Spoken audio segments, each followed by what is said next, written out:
পাবনায় আছেন প্রতিনিধি রাজিউর রহমান রুবি। সরাসরি চলে যাচ্ছি তার কাছে। রুবি, রূপপুর পারমাণবিক কেন্দ্রের সর্বশেষ কি তথ্য রয়েছে আপনার কাছে জানাবেন আমাদের। রাজীব, আমি এই মুহূর্তে দাঁড়িয়ে আছি পাবনা রূপপুর পারমাণবিক বিদ্যুৎ কেন্দ্রের থেকে।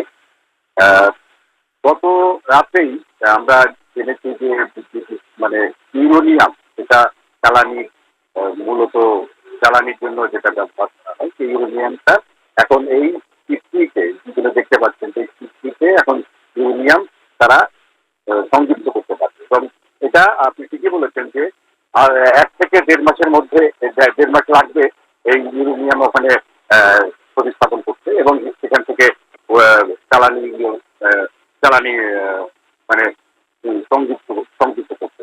তো আপনি ঠিকই বলেছেন যে আসলে এই এই ইউরেনিয়ামটা সংযুক্ত হওয়ার পরে আমরা আশা করছি যে আগামী 3-4 মাসের মধ্যে বিদ্যুৎ উৎপাদনে যেতে পারবে এই রূপপুর পারমাণবিক বিদ্যুৎ কেন্দ্র। তবে এটা কিন্তু অনেক কাঠখড় পুড়িয়ে তারা এই পারমিশনটা, এই বাইরে থেকে এই পারমিশনটা তারা দিয়েছে। তারা